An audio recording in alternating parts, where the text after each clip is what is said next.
좋아요와 구독하기, 알림 설정은 사랑입니다. 내년에 강남에 아리팍 얼마 찍을 것 같아요? 제가 봤을 때는 40억은 당연히 넘길 것 같고요. 마포 같은 경우도 20억 돌파할 걸로. 내년 연말에 아리팍 40억, 마레프 20억 찍나 안 찍나 한번 보도록 하겠습니다. 네, 이거 박제.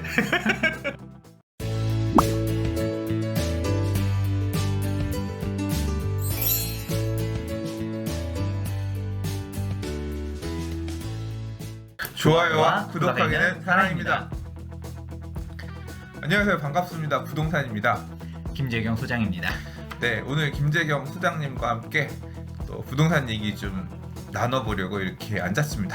오늘은 어떤 이야기를 하려고 모였죠? 네, 이제 12월이잖아요. 대망의 2020년도 경기 전망에 대해서 이야기해볼까 합니다. 2020년 부동산 경기 전망, 그리고 2020년을 관통하는 핵심 키워드, 지켜볼 만한 어떤 이슈들 어떤 거 있는지 뭐 이런 것까지 나눠서 얘기하면 재밌을 것 같아요. 네. 예, 또 이 연말이고 확실히 올해 어땠는지 또 내년에 어떨 건지 이런 거에 대해서 정리하는 유튜브들, 뭐 게시글도 그렇지만 또 전문가들 얘기도 많은데, 또 김재경 소장님께서 바라보시는 2020년 어떨지 저도 되게 기대가 돼요. 아, 그러고 보니까 요새 잘 나가던데? 저요? 어. 아유, 좀 불러주시는 데들이 많아서. 막 GS건설 쪽에 컬럼도 쓰고. 어떻게 하셨어요? 아, 내가 다 보고 있어. 아오. 내가 옛날에 썼는데 나보고 써달라고 안 하더라고. 이거 넘어가 버렸어. 뉴페이스한테. 저한테 이제 칼럼 요청이 와서 네. 칼럼도 쓰고, 아직은 안 나가겠지만 신용지회에서도 아. 한번 요청 와가지고 유튜브도 한번 찍고, 네. 아무튼 뭐 좀 또 불러주는 데가 있어서 감사하게 생각하고 있습니다. 아, 이거 내가 자리가 위태위태한데? 아니야. 농사님을 아. 열심히 쫓아가기 위해서 제 나중에 넘사벽이죠. 잘 돼서 저 좀 끌어주세요. 제가 그럴 날이 올까요? 주변에 잘 되는 분이 있으면 내가 덕볼 일이 많지 뭐. 알겠습니다. 저도 네. 그날을 위해서 네. 열심히 달려가 보도록 하겠습니다. 자, 아무튼 이렇게 부동산 시장에서 이 전문가를 찾는 그런 채널들이 많고 어떤 공간들이 있다는 건 아무래도 시장에서 부동산에 대한 컨텐츠, 부동산 정보에 대한 수요가 그만큼 있다는 얘기일 것 같아요.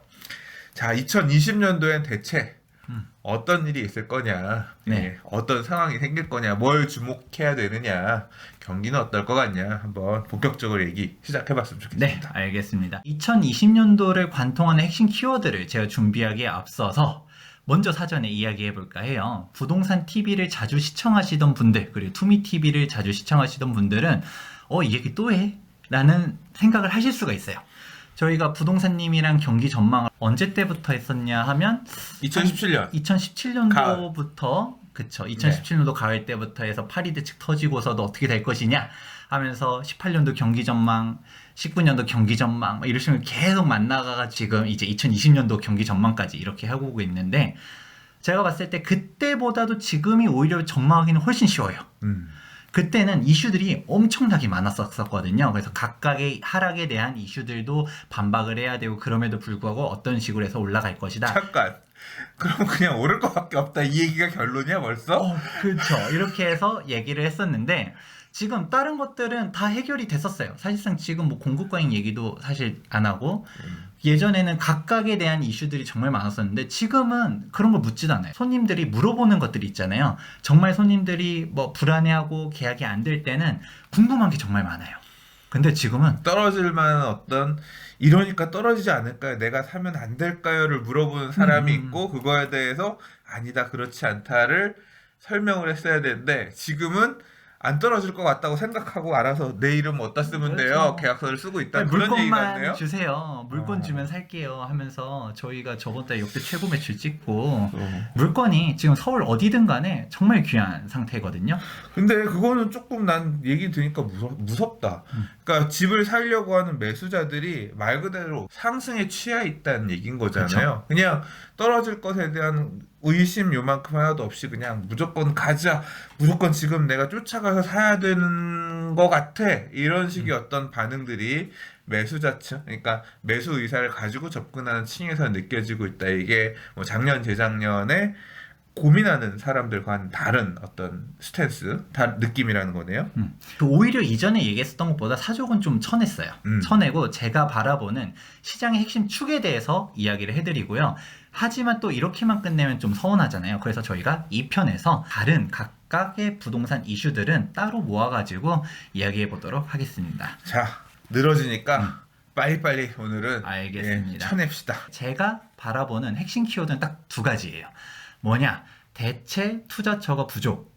이거 첫 번째. 두 번째로는 다주택자에 대한 규제 강화다. 2020년의 핵심 키워드가 이 두 가지란 거죠. 그렇죠. 예. 기본적으로 부동산 가격이 올라가는 이유는 딱 이렇게 두 가지라고 봐요. 다양한 부동산에 대한 이슈들은 있지만 딱 이 두 가지 때문에 왜 올라가는지에 대한 것들이 저는 설명이 된다라고 보고 있습니다. 대체 투자처가 부족하다라는 거는 돈이 갈 데가 없다라는 거예요. 부동산 밖에. 가장 먼저 첫 번째로 보면 일단 금리가 너무 낮아요. 금리가 낮다 보니까 은행에 넣어놓아봤자 돈이 어떻게 할 수가 없다라는 것이고, 그리고 시중에 돈이 엄청나게 많다는 거죠. 유동자금이 워낙 많고, 방금 전에 금리가 낮다 했잖아요. 그러니까 이 돈을 갖다가 어떻게 해야 되지? 어딜 투자해야 되지? 모르는 상태에서 마땅한 투자처도 없다라는 거죠. 현재 이 돈들이 부동산으로 몰리고 있다. 자, 그러면 이 부동산이, 그러니까 이 대체 투자처가 부족하고 금리가 낮아서 은행에 넣어봐야 돈도 안 주고 그렇다고 해서 투자할 데도 없고 결국 부동산으로 다시 올 거란 얘기인데, 서울은 규제가 많잖아. 서울에 어디로 온다는 얘기예요? 실질적으로 그래서 중심지로 몰린다 이런 얘기를 할 거예요. 규제의 역설. 뭐 가깝게. 똘똘한 한채 현상이 그렇죠. 심화되는 뭐 그런 형태로 갈 것 계속적으로. 같다, 이제 그런 얘기인 네. 것 같네요. 근데 지금 정부에서도 이걸 모르고 있는 게 아니야, 그죠? 대체 모르고 투자 돈 있을까? 알고 아니요. 있을까? 그래서 이번에 부동산 10일 대책 때도 무슨 얘기를 언급했냐면, 대체 투자자가 없는 것을 이제 타겟팅해서 우리가 돈 갈 데를 만들어 드릴게요. 그래서 얘기가 나온 게 부동산 리츠거든요. 부동산 리츠를 도입하겠다 그랬어요. 좀 더 확대한다 그랬어요. 공공에서 하는 거 외에다가 부동산 리츠에 대한 언급을 했는데, 한번 리츠 고민해 보셨어요? 근데 리츠를 안 그래도 저도 알아보긴 했었는데 이 리츠가 그게 안 되더라고요. 이게 투자 상품이 아파트로만 구성할 수가 없더라고요. 아파트는 들어가면 안 되지. 그러니까 그럼 우리가 생각하는 아파트로 것처럼 들어갈 수 있는 유동화된 강남 아파트 리츠 해가지고 리츠가 부동산 강남 압구정 현대아파트 막 사는 거야. 재건축 투자 펀드 막 이런 식으로가 안 되더라고요. 안 되지. 우리가 생각하는 그런 리츠, 우리가 투자하는 거가 결국 부동산은 부동산인데, 여기 리츠에서 말하는 부동산은 이제 상업용 부동산들. 사실 저번에 저희 같이 방송도 한번 찍긴 했었잖아요. 수익형 부동산 위기다 이런 얘기도 했었는데, 과연 이 리츠가 진짜 사람들이 원하는 대체 투자처로서의 역할을 할 수 있을지는 좀 의문이다. 얘기는 그러면 정부에서도 이런 필요성을 느껴서 대체 투자처를 만들기 위해 부동산 리츠를 꺼내고 확대하려고 하겠지만, 그렇게 사람들이 혹할 만한. 혹할 만하지 않을 것 같다라고 지금 생각하시는 거네요. 네, 그렇죠. 자, 오케이, 알겠습니다. 네, 그러면 이거에 대해서 상세하게 하나씩 보도록 할게요. 일단 기준금리 자체가 너무 낮아요.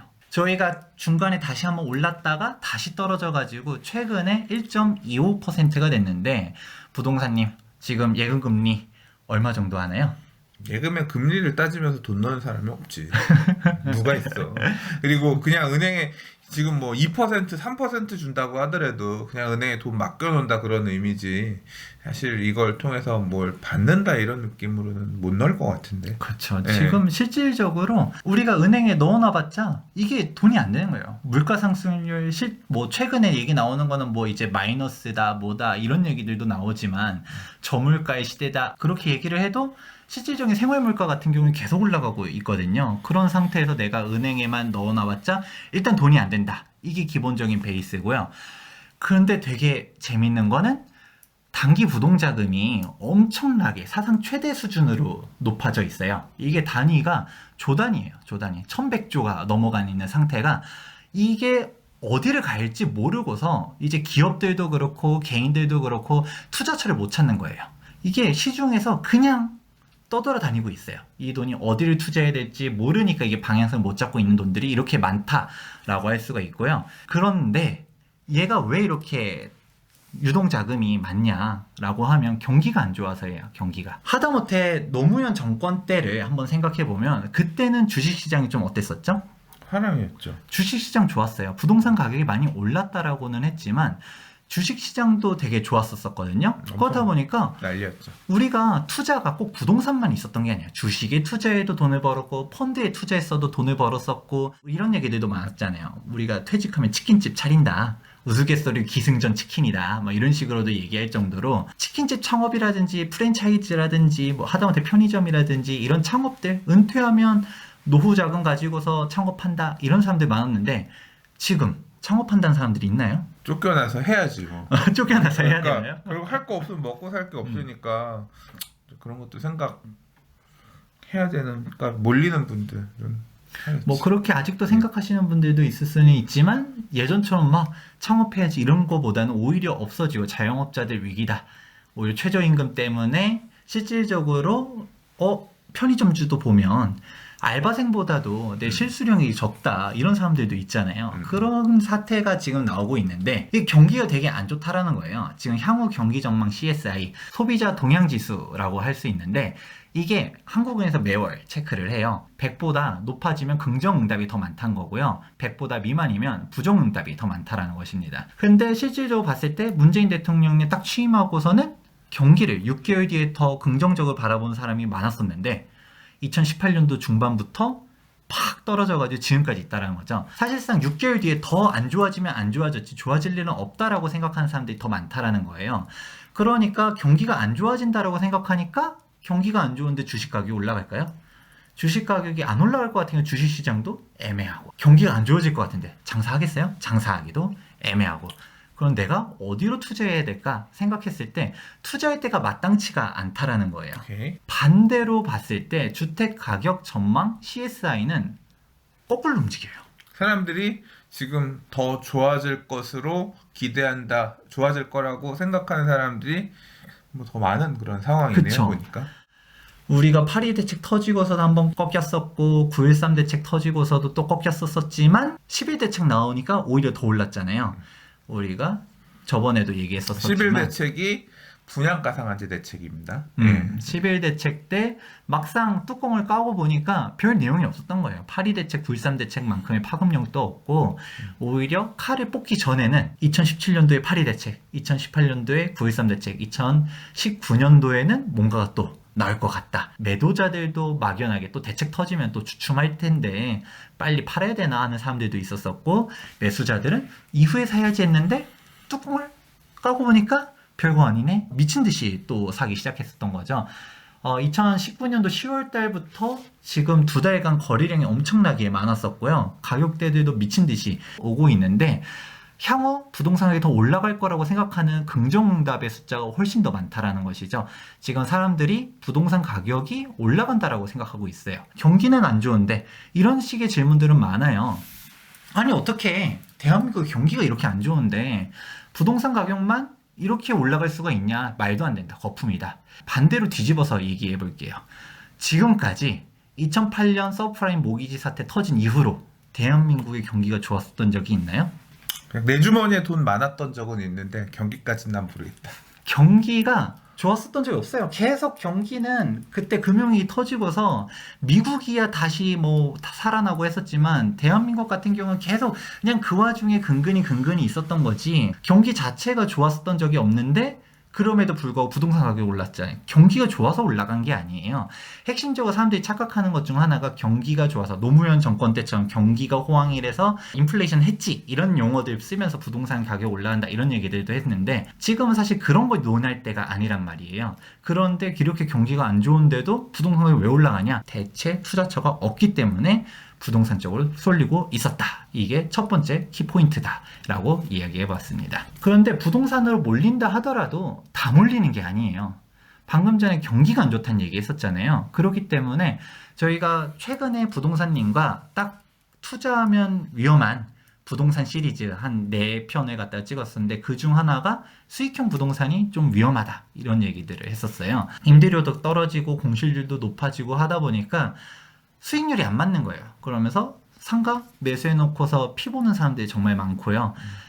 기껏 샀더니 월세 떨어지고 수익률 안 맞고 막 이런 사람들이 점점점 늘어나고 있다는 거죠. 부동산이라고 해가지고 다 올라가는 게 아니라 여기서도 수익형 부동산, 특히 상가, 꼬마 빌딩 이런 데들은 좀 위험하다. 특히 신도시 이런 데들 뿐만 아니라 상가 공실률을 봤을 때 전국적으로 공실률이 11%가 넘어가요. 그러면 이 공실률 11%다. 그러면 투자한 사람 중에서 10분의 1은 그냥 손가락 빨고 있다는 얘기인 거잖아요. 내 돈으로 샀었다라고 해도 관리비 누가 내죠? 주인이 낼 거 아니에요. 관리비 나가고 있지. 대출 받아서 투자했었다라면 대출 이자까지 그냥 생돈 나가고 있는 게 지금 현황이다. 수익형 부동산은 사실상 경기가 좋아질 때 올라가는 거다 보니까 그러니까 지금 시점 부동산 투자의 한 축도 무너져 있다는 거네. 그쵸. 상대적으로 사람들이 조심스러워하면서 잘 안 움직이고 있는 상황인 그쵸. 거. 예. 다 올라가는 게 아니다. 이런 얘기를 했습니다. 그러면 두 번째를 얘기해 볼 텐데요. 첫 번째 축이 부동산 시장에 왜 몰리냐. 그걸로 대체 투자처가 부족하다 얘기했었어요. 다주택자 규제를 언급했었는데 부동산님이 방금 전에 이야기하셨던 부분 있었잖아요. 부동산 시장도 다 안전한 게 아니다. 한쪽이 좀 무너져 있다는 얘기 방금 전에 하시잖아요. 똑같아요. 부동산 시장이 지금 가면 갈수록 양극화가 오고 있는 거 이유 자체가 바로 이 다주택자 규제 때문이다. 정리해보자면 다주택자 규제 이 한마디로 모든 게 다 통일이 돼요. 8.2 부동산 대책, 9.13 부동산 대책, 2019년도 세법 개정안, 하다못해 11 부동산 대책도 보면 실질적으로 주택수가 많은 사람들에 대한 규제 사항들, 대출 더 못 받게 하든 종부세를 더 내게 하든 양도세를 더 내게 하든 이런 식으로 딱 일변도인 거예요. 그럼 이 다주택자 규제, 말 그대로 규제잖아요. 호재는 아니에요. 악재는 악재인데 이거에 따른 영향이 어떻게 되느냐를 생각해 볼 필요성이 있다는 것이죠. 양극화가 일어난다는 것이죠. 주택수로 규제를 하다 보면 지방에 한 채 있어도 한 채, 강남에 한 채 있어도 한 채, 똑같은 한 채예요. 그럼 지방에 두 채 있으면 다주택자. 이런 식으로 가다 보니까 근데 지방에 있는 집 판다 해서 강남 한 채를 못 사. 하지만 규제는 내가 더 받아. 이렇게 간다라는 게 핵심인 거죠. 정부에서 하도 겁박이라고 표현을 해야 되나? 겁을 주니까 둘 중 하나겠죠. 선택은 노무현 때도 보니까 버티면 됐어. 버틸 거야 라고 생각하는 사람이 있는가 반면 팔아야겠다 생각하는 사람들도 있잖아요. 근데 판다라고 생각을 했어요. 내가 시청자분들도 생각해 보세요. 내가 5채가 있어요. 집이. 어디를 먼저 팔겠냐는 거예요. 강남에 있는 집을 먼저 팔까요? 가치가 떨어지는 집들부터 팔 수밖에 없다는 게 기본 논리라는 거죠. 지방에 있는 집을 팔고 경기권에 있는 집을 팔고 서울에도 여러 채 서울 외곽 지역을 팔지 절대 강남에 있는 집을 먼저 팔지 않는다라는 게 기본 핵심 축이란 말입니다. 지방도 부동산 가격이 분명 다 시세들이 있을 텐데 가격이 올라가줘야지 그래도 좀 가지고 있으면 좋아질 것 같은데 좀 무너지다 보니까 빨리 팔아야 되나 하면서 던지는 사람들이 더 나타나게 되고 지방을 판 돈으로 갖다가 또 어떻게 하느냐. 지방도 사실 집값이 그렇게 마냥 싸지만도 않거든요. 몇 억씩 처분한 금액들을 통장에 넣어놓으니까 첫 번째 요인, 투자할 데가 없어요.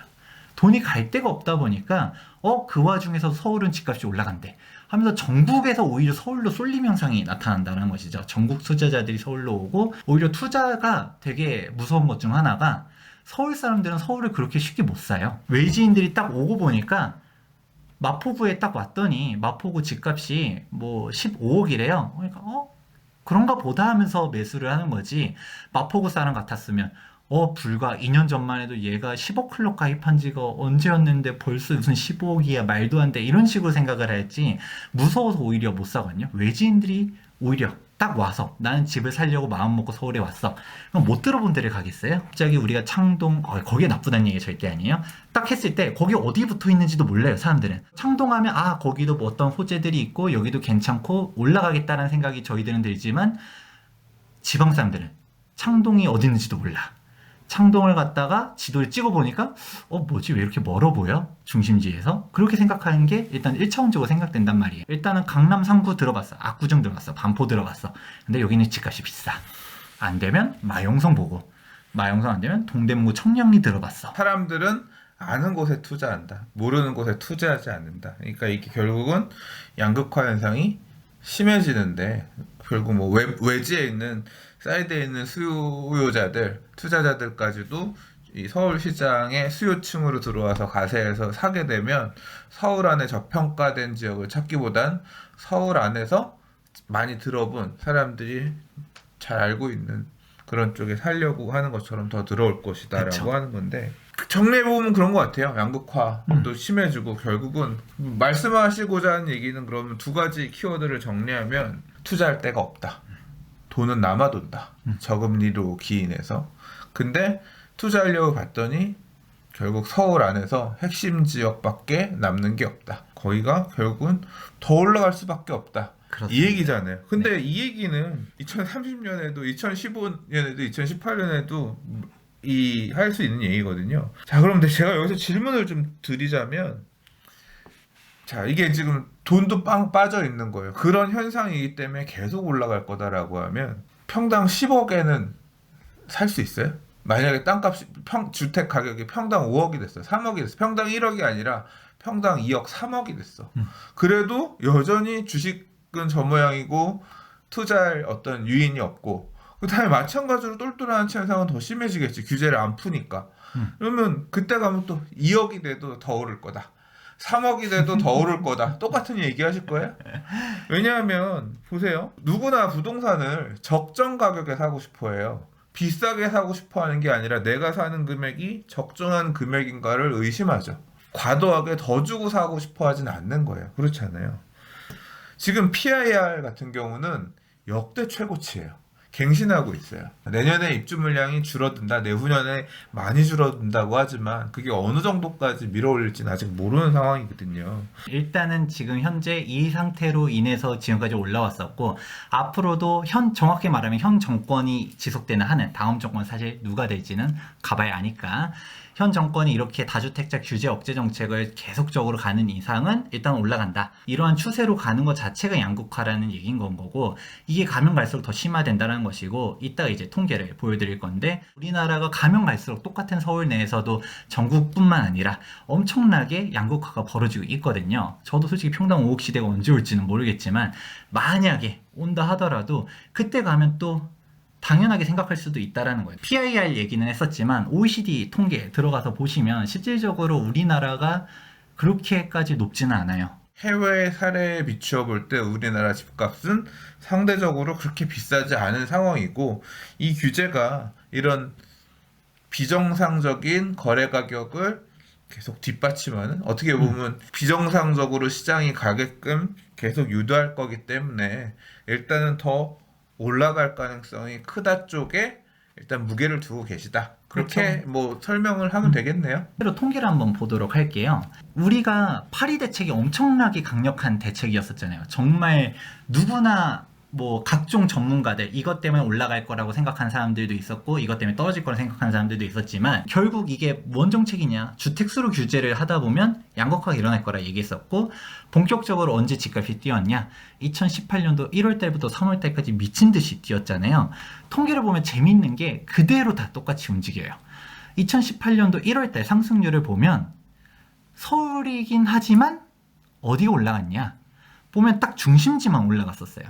강남 3구, 4구까지, 그리고 마용성, 광진, 동작, 양천구 이렇게 상위 10개구인데, 재밌는 게 성동구에서 청계천 하나 넘어가면 동대문구인데, 성동구 2% 올라갔던 동대문구 0.74%, 좀 더 외곽으로 우리가 흔히 말하는 노도강 이렇게 얘기하면 노원구 0.15%, 강북구 0.15%. 그러니까 강남이나 이렇게. 한강변에 있는 핵심 지역들 미쳐 돌아갈 때 니네는 그러냐, 우리 동네는 코빼기 하나 안 비치는데 매수하려는 사람들, 뭐 이런 분위기였다는 거잖아요. 그렇죠. 예. 중심 지역만 미친 듯이 전국적으로 투자자들이 왔을 때 못 들어본 데 안 간다는 거죠. 중심지로 왔었던 거고, 실제로 이때 벌써 지방 같은 경우는 마이너스로 하락 전환하기 시작했었다. 결국은 중심지가 제일 많이 올랐었다. 지방은 떨어지고 있었다. 전국 아파트 누적 변동률을 한번 보게 되면 실질적으로 한숨 나오죠. 그냥 10%예요. 10%. 실질적으로 올라간 데를 찾기가 어려울 정도로 이제 떨어져 있는데, 이 와중에서도 대대광